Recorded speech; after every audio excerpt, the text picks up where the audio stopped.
All right, so we're just going to combine what we've learned so far in how to solve quadratics, as well as characteristics of quadratics and why it's important. So we've talked about the three forms of quadratics. What form is this? This is standard form.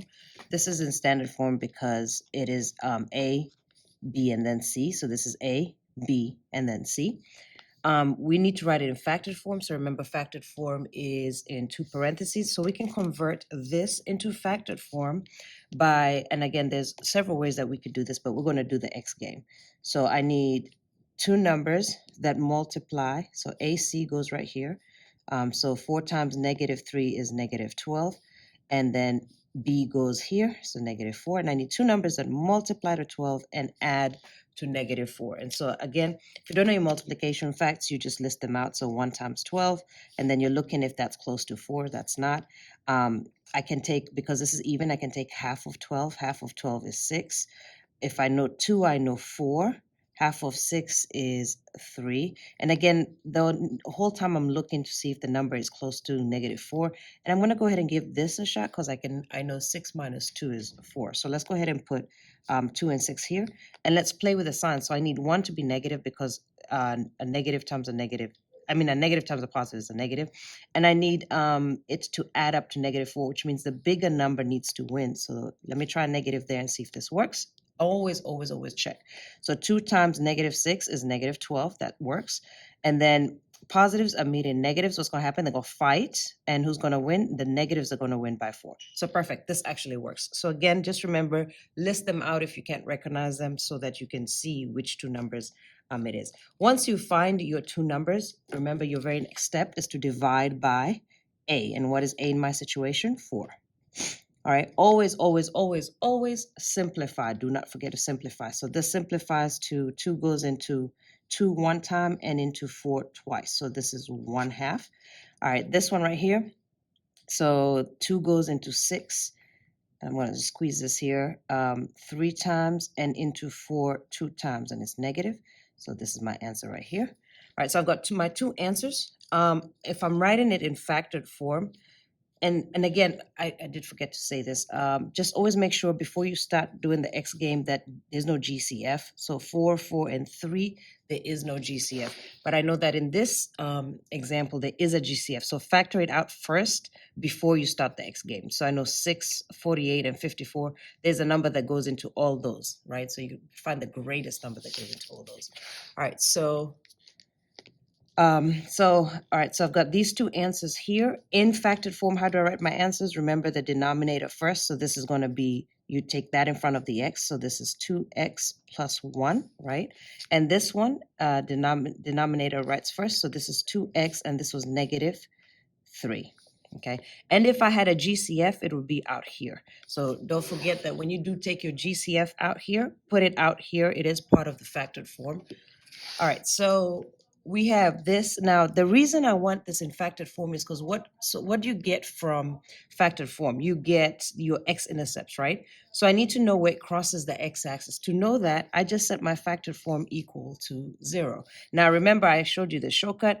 I just know it's the opposite of this, so x is going to be 1/2.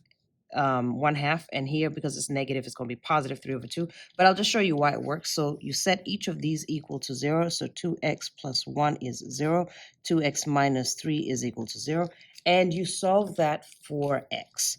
All right, so you take the 1 to the other side, is -1, so you have 2x equals -1, divide by 2, so you're going to get x is equal to -1/2, and again, remember, it's just the opposite of that one. All right, same thing here. Take this to the other side. That's going to be +3. So you have 2x equals 3, divide by 2. To isolate x, you're going to get positive 3/2. And once again, that's from right here. Just take the opposite. It was negative, so now positive. All right, I'm going to need these two answers because these two answers are my x-intercepts. All right, so I am going to need them later. This is why I need factored form, just so I can have my x-intercept. Standard form gives me my y-intercept. Now I need to write it in vertex form. Remember, there are 3 different ways, right? So you have your standard, your factored, which is 2 parentheses, and vertex, which is 1 parenthesis with a square. To get your vertex form, you just complete the square.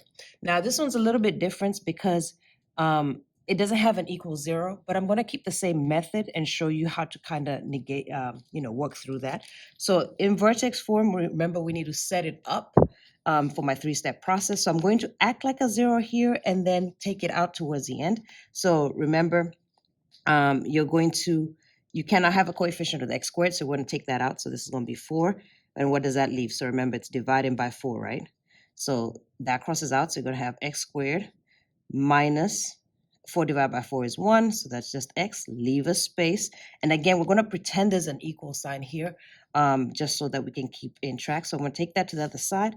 And that's going to be positive 3, right? So I'm just setting it up for my 3-step process. Leave a little space, write the exact same thing with a squared, all right, with an equal. And now we can do my 3-step process, right? So step 1, divide by 2. And please make sure that you put in these arrows so that you know exactly where everything is. Remember, this is an invisible 1. So negative 1 divided by 2 is negative 1/2. Second step, square it. All right. And just as a side note, when you're squaring a fraction, and I'll just do that on the side right here. When you're squaring a fraction, right? It's the same thing twice, right? When you multiply a fraction, you multiply the top. 1 times 1 is 1. 2 times 2 is 4. So that's how you square a fraction. If it was something else, let's just say it was 3 over 2 squared, right? It's the same thing twice. 3 times 3 is 9. 2 times 2 is 4. So anytime you're squaring a fraction, you multiply the top, you multiply the bottom, and that's how you get your answer. So in this case, a half squared is 1 over 4. So this is going to be plus 1 over 4. And then my last step again is to multiply, and apply it to the other side. So 4 times a quarter, 4 quarters is going to be $1. So I'm going to add that to this side. So 3 plus 1 is going to give me 4. Now remember, there was no equal sign, right? So we're going to put this back on this side and get rid of the equal sign. So this is really going to be 4. And then your x minus 1/2 squared minus 4, because there was no equal sign. Okay, so do not divide everything by 4 because there is no equal sign to do that. All right, so this is my answer in vertex form, 4x minus 1/2 minus 4. And again, I can pull the vertex immediately from this. Okay, so now let's tie this in. So those are the 3 forms. So given standard, I can write it in my 3 forms. Now let's pull everything in to get all my characteristics. Remember, some forms are good for different characteristics. So domain. All right, domain is in algebra 1, always going to be, well, if it's quadratic, it's always going to be all real numbers. All right, is this happy or sad? So I'm just going to look at a standard form. Is this positive or negative? Even in factored form, that's positive. Even in a vertex, it's positive. So this is happy. Very important that we know what it looks like so we can fill out a lot of this information. If you need any, if you forgot how to do any of this, there's an extensive video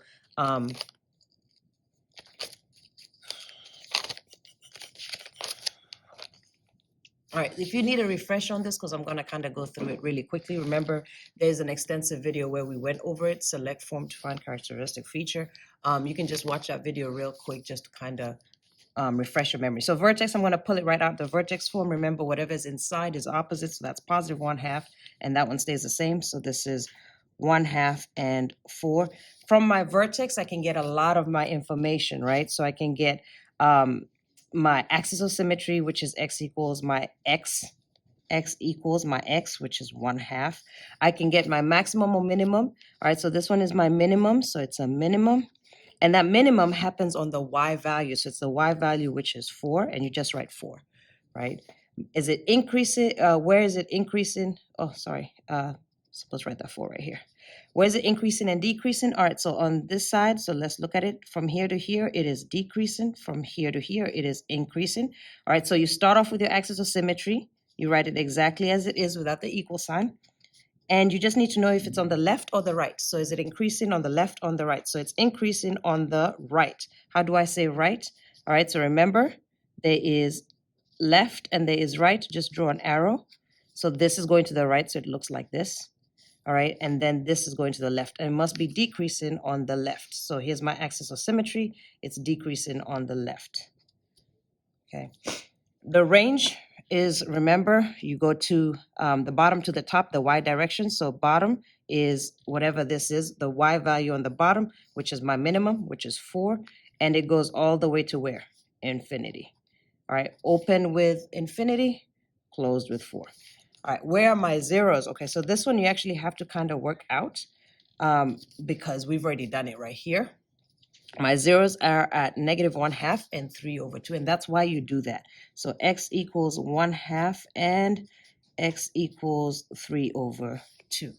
Okay, where's my y-intercept? I can grab that real quick from standard form. It's -3, it's my c. So my y-intercept is -3.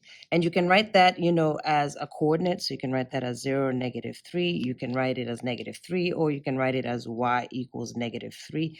3 different options to write it. All right, where is it positive? Where is it negative? So I need to know, with that, I need to just know about my x-intercept. So I'm just going to quickly draw this. So it's a happy face, and it goes through, I really just need to know it goes through 1/2 and 3/2, right? And it's a happy face. Yeah, it's a happy face. So it looks something like this, right? And the reason I need to know that is I need to know where it's positive and where it's negative. So where is this above? So the y-axis is somewhere like right here. All right, so where is this above? And this is the x-axis. Where is this above the x-axis? Because above is positive and below is negative. So above would be here and here. So it's positive on the left of x. So it's positive on the x on the left of 1/2. And so how do I say left? Left is this one. Again, anytime you forget, draw an arrow. So if I draw an arrow, that's going left. And then it's positive on the right of 3/2. Again, draw an arrow if you need to, so you can see the direction. All right, where is it negative? So I'm going to redraw the exact same thing. So here's my x, here's my y, and my 2 points. This is 1/2 here. This is 3/2 here.